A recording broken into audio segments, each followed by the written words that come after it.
The annual Catholic Appeal, continuing the tradition of neighbor helping neighbor, responding to Pope Francis's call to serve with love, serving our brothers and sisters throughout life's journey, caring for the less fortunate, walking with those in need. Make your donation of time, talent, or treasure online at diocespringfield.org and help us to help our neighbors in need. Support the annual Catholic Appeal. Coming up on this edition of Real to Real. I'm Steve Kiltonic. Divine Mercy Sunday will have a special significance this year as two popes are canonized saints. Start spreading the news. And dancing for a good cause. These stories and more are just ahead on this edition of Real to Real from the Polish Center of Discovery and Learning in Chicopee. From throughout Western New England and beyond, this is Real to Real, your window on the world around you.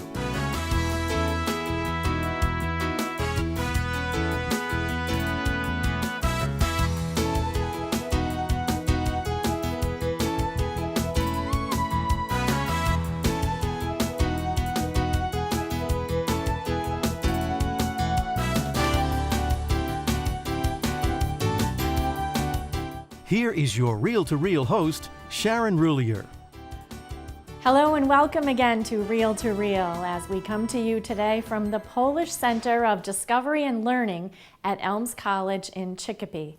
The center is a living monument celebrating the many contributions, both past and present, made to the economy, arts, and sciences of our nation by Polish people and their descendants. We will have more on the center's mission and activities in just a bit, but first, an historic event is set to take place tomorrow, Sunday, April 27th, as two popes will be canonized at the very same time as saints in the Catholic Church, Blessed John the 23rd and Blessed John Paul II. Steve Kiltonic has our story. On April 27th, Pope Francis will canonize two remarkable men, Pope John the 23rd and Pope John Paul II. In Rome, 1 million pilgrims are expected to witness this unprecedented event in the history of the Catholic Church. For the first time, four pontiffs, including Pope Emeritus Benedict XVI, will be spiritually united in St. Peter's Square. The ceremony will be broadcast live by the Vatican in 3D, not only to TV but also in movie theaters. While both popes were influential leaders of the Church, each brought his own unique style to the papacy. John the 23rd was a humble parish priest who was the driving force behind Vatican II, while Pope John Paul II was a charismatic globe-trotting superstar who was loved by millions throughout the world. Father Gary Daly is the Director of Vocations for the Springfield Diocese. The two canonizations are really historic in the sense that both popes in recent memory are being canonized at the very same time. And it's really an exciting moment for the Church throughout the world because these two popes really had significant impacts on the Church in the changing of the Church, but also changing of the papacy. Pope Francis will unite both pontiffs on Divine Mercy Sunday, which was instituted by John Paul II in 2000. Father Mark Stelzer from Elms College says Pope Francis feels an affinity toward both popes, incorporating the best qualities of each into his own papacy. The papacy of John the 23rd has very often been characterized as a papacy of renewal, and many people characterize the papacy of John Paul as a papacy of restoration. If we look at Francis's own papacy so far, I think he brings together both of those tendencies, changing no doctrine, but emphasizing the pastoral nature of the Church, which sort of shows his affinity to John the 23rd, and also his adherence to doctrine and faithfulness to that, which shows his adherence and his fidelity to the teachings of John Paul. I believe that the Pope sees in both Pope John the 23rd and Pope John Paul II traits and characteristics that he embodies, and he would like to see carried out in his own papacy. The thread that connects both of these popes is holiness, simplicity, humility. Born the son of Italian sharecroppers, Angelo Roncalli was elected pope in 1958 at the age of 76. Too old, many thought, to have any lasting impact on the church. Good Pope John, that's what they would call him, because, he was a husky guy, as we would say, and he just looked like everyone's grandfather, and that's how he treated people. At night, Pope John XXIII would often sneak out to walk the streets of Rome. He made pastoral visits to hospitals and prisons. And just 3 months into his papacy, he announced his plans to the world of convening an ecumenical council at the Vatican, the first in 100 years. Commencing in the fall of 1962, the council, which met once a year for 4 years, laid out a broad new vision and set of reforms for the Catholic Church. Opening the windows of the church, in a sense, and bringing in a new spirit and a breath of fresh air in many ways. And there's so many changes that have happened as a result of the Second Vatican Council. After Vatican II, the Mass could be celebrated in the language of the parish. The priest could face the congregation, and women religious lost their habits in favor of clothes like the people they served. Some of Pope John XXIII's other contributions include internationalizing the College of Cardinals, revising the Code of Canon Law, and writing 8 papal encyclicals. One of his first encyclicals, Pacem in Terris, Peace on Earth, addressed the question of war in an increasingly complex world. What do we say about war? What do we say about justice in the wake of World War II, in the wake of the Holocaust, in the wake of Hiroshima? So there was an awful lot of much more substantial things in peace and justice that we often don't attribute to John XXIII. John XXIII was also a mediator during the Cuban Missile Crisis. Sadly, he would never live to see his dream of Vatican II completed when he died on June 3, 1963. John XXIII was beatified by Pope John Paul II in 2000. Born May 18, 1920 in Wadowice, Poland, Karol Józef Wojtyła was elected to the chair of Peter as Pope John Paul II in 1978, the first Polish pope and the first non-Italian pontiff in over 400 years. In 1978, Sister Andrea Szyszewski was the principal of St. Stanislaus School in Chicopee, which has a sizable Polish community. The phones were ringing, people were calling in, did you see, do you know, are you aware of the fact? The community went down to the city hall, the Polish flag was raised, church bells were ringing, there was total excitement. Father Michael Zelke, the pastor of St. Stanislaus Parish, was then a high school junior in Baltimore. I think it instilled a lot of pride in the Polish community because, as we know, Poland has been very, very faithful in their faith. True disciples, especially when it was under communist regime, how the communists wanted to destroy the church and the church only got stronger. And so I think it was almost a confirmation from God in the way that the Polish people kept the struggle of faith alive in their hearts, faithful to God, faithful to the call of the gospel. Pope John Paul II named St. Stanislaus Church a basilica in 1991 on the 100th anniversary of the parish. A relic of the Pope can also be found in the church itself. During his papacy, Pope John made over 100 foreign trips, visiting places where no pope had gone before. What made Pope John Paul II unique was that he brought the Vatican, the papacy, to the world. The first thing he did when he walked down the steps of that plane, he would kiss the ground. And just out of a sign that of reverence that this is holy ground. Pope John Paul II loved the youth and being out among the people. Pope John Paul II was an actor, and he was energized by crowds. Whenever young people would gather in his presence, he would love to improvise. They would yell, "John Paul II, we love you." He would, always respond to that, "John Paul II loves you too." He started World Youth Day, and so he wanted these gatherings every 2 or 3 years to gather the youth, to empower them and give them that sense of call that they're part of the new evangelization, and that they're so important to the church. Pope John Paul had a unique ability to be able to speak the truth, the hard truth, but in a very loving way, so that the young people never felt threatened by his words, never felt like they were being preached to. Sister Szyszewski recalls that while at a Catholic health convention in Rome, she admits being starstruck when she met the Pope. When he entered the room, I can't tell you the emotions that go through a person. I can recall the tears just flowing, and he came down the aisle, and I had hoped to reach out to at least give a Polish greeting to him. I couldn't say anything. The Pope-mobile became a symbol of John Paul's openness. Other hallmarks of his papacy include opening dialogues with Protestant and Orthodox denominations. He was tireless in his work for the poor and powerless, speaking out against war and political oppression. John Paul's 9-day visit to his native Poland in 1979 changed the world. Leaders of nations will tell you this. Mikhail Gorbachev, President Ronald Reagan, these leaders will tell you that it was Pope John Paul II that initiated and completed the work of the breakdown of communism in the world. That's really historic. Pope John also wrote more than a dozen encyclicals. He beatified and canonized more than 1,000 men and women, including Sister Faustina, synonymous with Divine Mercy Sunday. He also had a strong devotion to the Blessed Mother.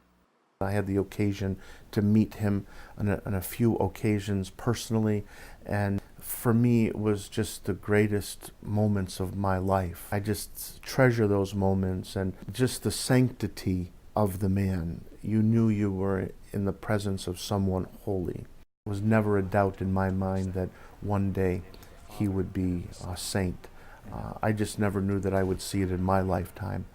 One of Father Daly's most prized possessions is Pope John Paul's white zucchetto, or skull cap, which he received from the Pope's former secretary. In 2005, when he was near death, thousands of young people gathered in the Vatican's plaza to pray. He said, "I have come to you, and now you have come to me." It was just a testimony to how he affected the young people, the youth of the world. And still to this day, we live with what we call the JP2 generation. Pope John Paul II died on April 2, 2005. His 26-year papacy was one of the longest ever. He was beatified by Pope Benedict on May 1, 2011, which is the quickest beatification on record. Michelle and Donald D'Amour were invited to attend the canonization ceremony because of the faculty seminars they conduct at Catholic colleges on behalf of the Faith and Reason Institute. For us personally, when John Paul's encyclical on Faith and Reason came out, we had both read it and were moved by it, and we have always had a dedication to education, particularly through our faith. And this encyclical moved us to do something to help small Catholic colleges stay on their mission. They are both looking forward to the historic event. It's a unique blessing. It's humbling at the same time. And we're going to be there with like only 5 million of our closest friends. Right. That's going to be interesting also. But again, these two popes were just role models for us. So I think it's going to be a very faith-filled experience. Pope John XXIII and Pope John Paul II, two of the most beloved popes of the 20th century, will together become saints. One called the Second Vatican Council, and the other taught us how to live the council. For Real to Real, I'm Steve Kiltonic. And if you want to watch the canonization live, you'll have to get up pretty early tomorrow morning. NBC will begin live coverage at 4 a.m. and live broadcast begins on EWTN at 3:30 in the morning with an encore presentation at 7 p.m. Sunday night. And Catholic TV will begin its live coverage at 3:30 a.m. with encore presentations at 11 a.m. and 8 p.m. Sunday night. We have a complete link on our website at iobserve.org. And joining me now to talk more about this historic event is Staś Radosz from the Polish Center here in Chicopee. Thank you so much for having us today. I'm really pleased to be here. Now, as Steve Kiltonic alluded to in his piece, this is certainly an historic event for the Catholic Church coming up tomorrow, as two popes will be canonized for the first time in the history of the Catholic Church, and one of them is Polish. How exciting is that to you folks here? I know that you had a film that you showed on the history of the Pope here last week. That's correct. It's a film about his life, all the things that he accomplished, especially during the most difficult times. Mm-hmm. And in terms of how the Polish people feel about this canonization, what can you tell me? Oh, I think it's very important to us because he represents us. He lived in an environment that's familiar to us. We know him as a real person. He was sincere, and actually, you know, if you've heard of 6 degrees of separation, some of us have only 2 degrees of separation with him. So he's very important to us. And if people would like to come here to see anything historic about the Polish heritage, and especially Pope John Paul II, soon to be a saint, what can they see here? Well, we welcome people here, and we encourage you to come here. You'll see the environment from which he came, and you'll see something rather unique, something very special. If you look up here, there's a copy of his right hand. There's a cast of his right hand. There's only one other copy like this in the world, and it's outside of Tourigney. There is an impression of his palm, but this is his whole hand. And it's housed in a very special case, a case that was carved by a well-known mountaineer artist.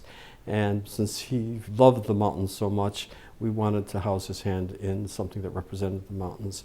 And you get to see that as well. Mm-hmm. And it looks a lot bigger than I pictured his hand would look. Yeah, I was surprised too, because I figured that at his age and the kind of job he had, that it wouldn't be as muscular, but it appears that it was. Mm-hmm. Now, where are you located? Can you tell folks, and what time are you open? We're at a former rectory on 33 South Street in Chicopee, Massachusetts.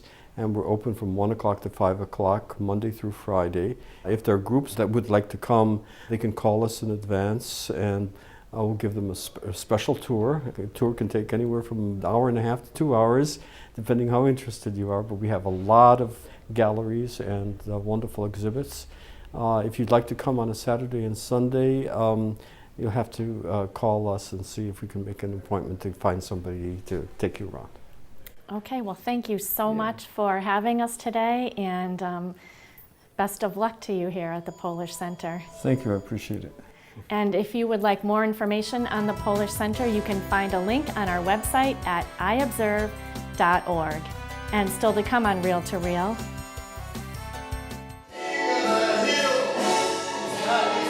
A local priest will make another attempt to win the Mirror Ball Trophy. This story and more still to come on this edition of Reel to Reel from the Polish Center of Discovery and Learning in Chicopee.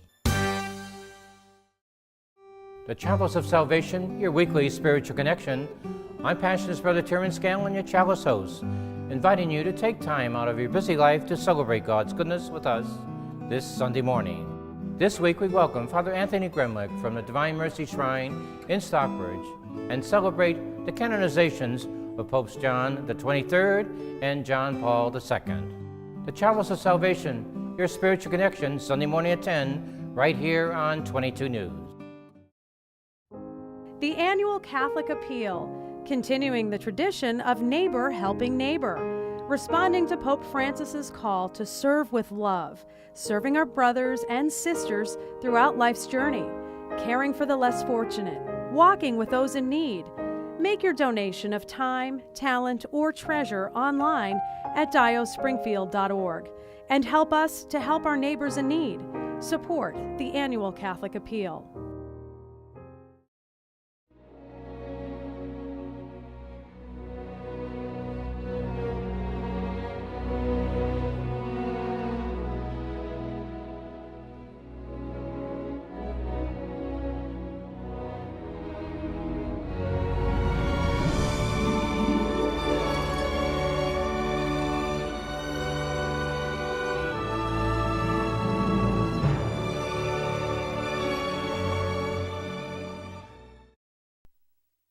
For 2,000 years, we've helped the poor and comforted the sick. We've educated generations of children, developed the scientific method and college system. We support marriage and human life. Guided by the Holy Spirit, we compiled the Bible. We are the Catholic Church, with over 1 billion in our family, sharing in the fullness of Christian faith in the church started by Jesus. If you've been away, visit CatholicsComeHome.org today. Welcome home.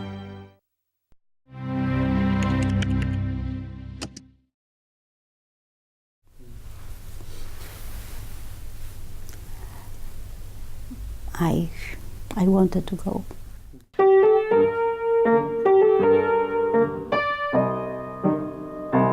Lena Allen Shore was a dear friend of the late Pope John Paul II, and she says she is heartbroken that she will not be able to attend the April 27th canonization ceremony at the Vatican, officially making him a saint. Walk with your own. You look high in the sky, very high. The Jewish poet began writing Pope John Paul shortly after his election in 1978. Both grew up in Poland and lived through the Holocaust, but Allen Shore says it was her poetry that prompted the Pope to invite her to visit him at the Vatican. The Holy Father, when I came, had my books that I sent him before, and he was listening for more than 20 minutes to my poem.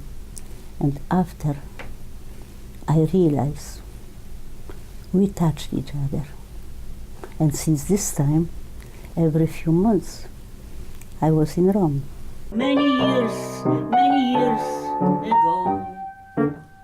I met you, and you never let me go alone. She would also travel with him to Jerusalem, where Pope John Paul paid homage to the millions of Jews who died in Nazi concentration camps. Allen Shore plans to watch the canonization ceremony on television from her Philadelphia home, which is adorned with a lifetime of photos, including many images of her and her friend, the soon-to-be saint. The Jews, they don't have saints. But you know what? I have this respect for everyone who is like him. He is a saint for me. Definitely, yes. Yes. And he showed me that somebody cares for all these little children who died.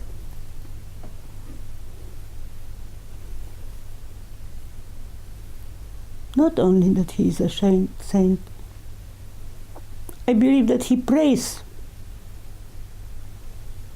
He's not sitting there only. He prays for a better world.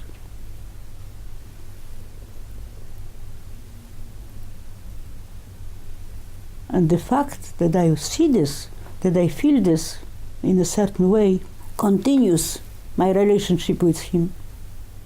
Why so often when I look at the sky, I am asking why and why. Even for a second of my time, I need your presence in my life. You are watching Reel to Reel, your window on the world around you. Here again is your Reel to Reel host, Sharon Rulier. You may recall a story we featured last year of a certain diocesan priest who temporarily traded in his cassock and stole for a top hat and tails. Well, he's back at it again. Father William Tourigney, pastor of St. Rose de Lima Church in Chicopee, decided to give a local ballroom dance competition a whirl. He ended up winning the Mirror Ball Trophy while raising $3,500 for Lorraine's Soup Kitchen in Chicopee. Well, next month, he will be repeating his efforts, this time putting on his dancing shoes to raise money in support of the Knights of Columbus Council 4044 Thanksgiving Dinner. Here is our story that aired last June. It all began just 4 short months ago when Father Bill was approached by longtime parishioner David Brzezinski to take part in a fundraiser for Lorraine's Soup Kitchen in Chicopee. Brzezinski, a world-class professional dance champion, runs a ballroom dance competition each May. And he says, now we're going to have you dance. I said, really? Brzezinski partnered Father Bill with professional ballroom dancer and instructor Christy Mullins, and together they worked on just the basics, or so they thought. It's gone way beyond the basic steps of dancing to where we're doing what I call a Ginger Rogers lift, and we're doing some spins and, so a variety of things in the different dances. The competition would include a waltz, a tango, and a foxtrot. We've just been practicing doing a routine like Dancing with the Stars. You know, it's not just a waltz that you would go out on to a wedding on a weekend and dance. It's actually much more theatrical. Christy Mullins, who has been dancing professionally for 30 years, says she was very impressed with the dedication Father Bill brought to the floor.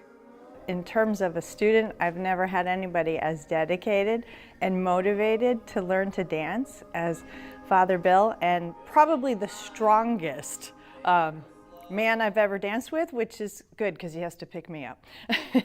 So far he hasn't dropped me. And although Father Bill considered himself a novice in the world of ballroom dance, the audience and the judges were completely impressed. Father Bill, if your sermons are as good as your dancing, I'm going to move to your parish. One of the highlights of the evening included a foxtrot to Frank Sinatra's New York, New York. Start spreading the news.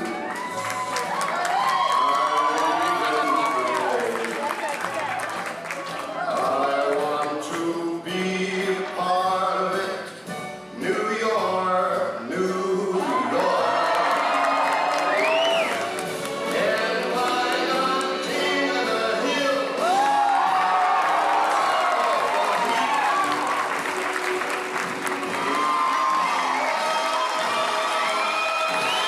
With a surprise twist at the end, considering Father Bill is a die-hard Red Sox fan. It was certainly a night to remember. Out of the 3 couples entered in this portion of the competition, Father Bill and Christy took home the first place mirror ball trophy.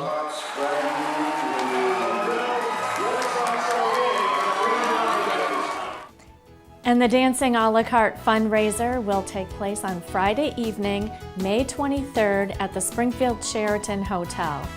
For tickets and more information, you can find a link on our website at iobserve.org. And thank you so much to the folks here at the Polish Cultural Center for hosting our program today. Remember, the canonization of both Blessed John the 23rd and Blessed John Paul II will take place tomorrow, early morning. A complete listing of where and when to watch can be found at iobserve.org. And finally, before we leave, just a friendly reminder to those of you who haven't yet made your donation to the annual Catholic Appeal. This program, along with some 40 other services and agencies, depends greatly upon your generosity. Each gift reaches out with love in service and ministry to the young and old, those seeking God's love in their lives. But none of it is possible without your help, so please consider making your donation to the annual Catholic Appeal. And you can make that donation of time, talent, and treasure online through a link at our website at iobserve.org. There you can also keep up to date on all of the news on the Catholic Church in the Diocese of Springfield and around the world, as well as find daily news reports from our local Catholic communications team and the Catholic News Service, and that's iobserve.org. Thank you in advance for your support of the annual Catholic Appeal. And next week, join us again for another edition of Reel to Reel, your window on the world around you. Have a great week. Reel to Reel is a production of the Catholic Communications Corporation, funded in part by the annual Catholic Appeal, and the support of you, our faithful viewers.